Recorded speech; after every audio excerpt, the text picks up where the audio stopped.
Assalamualaikum warahmatullahi wabarakatuh. Kami dari kelas SPI 4C dengan kelompok 4 mata kuliah filologi dengan subtema yaitu sejarah dan perkembangan filologi di negara Arab yang beranggotakan pertama saya sendiri Ibnu Al-Faruq, Risma Rahmawati, Mufidatul Maula, Amar Al-Mahdi, dan Rizky Maulana. Berikutnya akan dijelaskan oleh Risma Rahmawati. Dipersilahkan.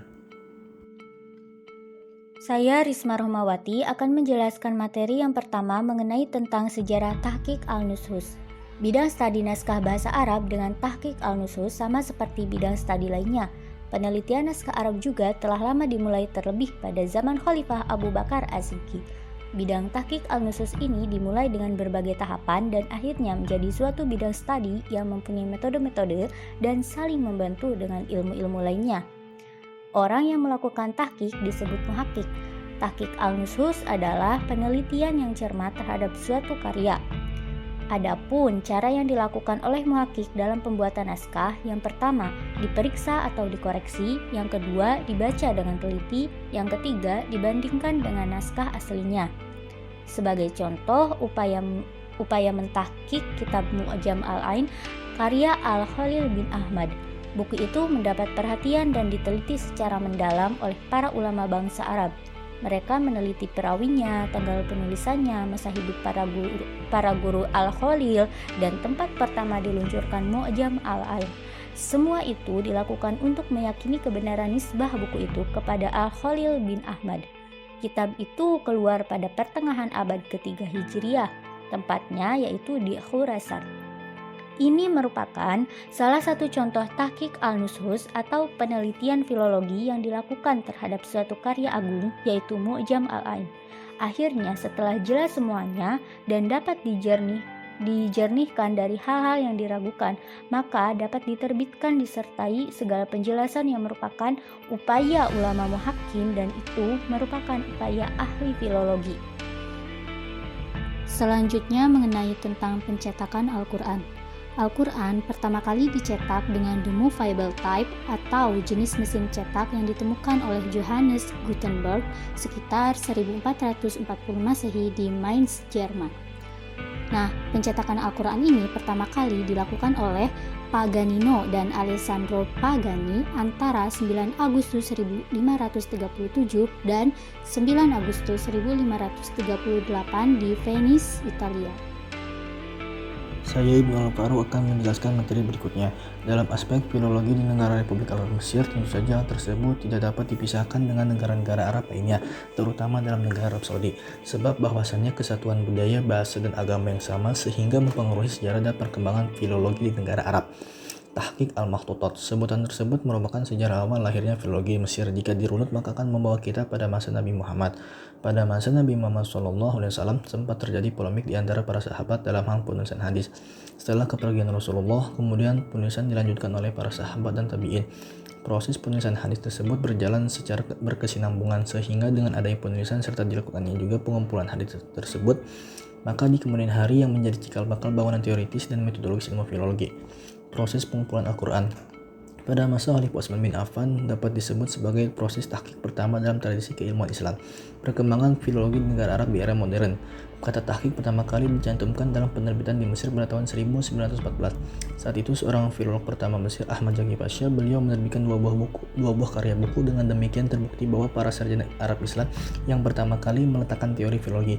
Hal tersebut ditandai dengan adanya metode tahqiq para ahli hadis jauh sebelum budaya barat merevitalisasi kesusastraannya.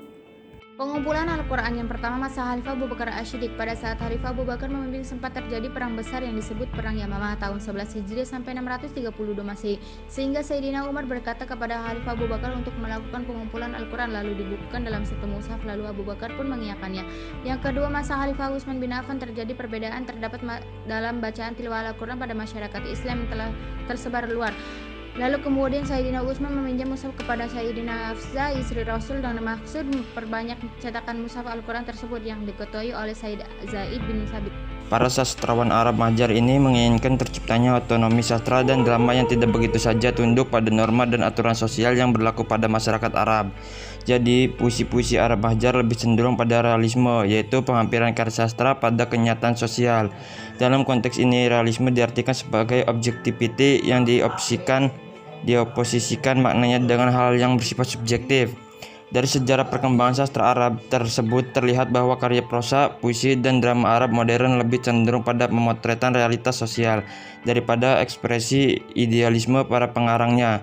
Jadi sastra realisme menjadi tampak dominan dalam perkembangan sastra Arab modern itu. Sastra Arab harus menjadi kontributor dan pemberi solusi atas persoalan nyata yang dihadapi bangsa Arab, sekecil apapun kontribusi dan solusi itu. Baik, saya Amar Almadi akan melanjutkan materi berikutnya, yaitu tentang transliterasi Arab Latin. Transliterasi terdiri dari dua kata, yakni trans yang artinya perpindahan dan literasi berarti tulisan. Transliterasi bukanlah dari suatu bahasa ke bahasa lain, melainkan dari suatu literasi ke literasi lain. Yang perlu diketahui bahwa tidak semua bahasa memiliki sistem literasi tersendiri, seperti bahasa Indonesia contohnya. Sistem literasinya menggunakan Latin karena bahasa Indonesia tidak memiliki sistem literasinya sendiri.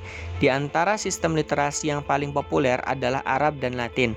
Selain di Timur Tengah, literasi Arab juga digunakan di tengah komunitas Muslim di seluruh dunia. Sedangkan literasi Latin digunakan hampir merata di dunia. Karena dasar itu, hasil penelitian filologi yang berobjek naskah-naskah keislaman menggunakan bahasa Arab Pegon, Jawa, dan Melayu dipublikasikan dan disertai literasi ke bahasa lain. Pedoman transliterasi yang berlaku di komunitas tertentu belum tentu berlaku pada komunitas yang lain. Bahasa Arab atau secara ringkas Arabi adalah aib satu bahasa Semit Tengah yang termasuk dalam rumpun bahasa Semit dan berkerabat dengan bahasa Ibrani. Bahasa ini adalah bahasa resmi dari 25 negara dan merupakan bahasa peribadatan dalam agama Islam. Bahasa Arab baku bermula dari bahasa Arab klasik, satu-satunya anggota rumpun bahasa Arab Utara Puna yang saat ini masih digunakan.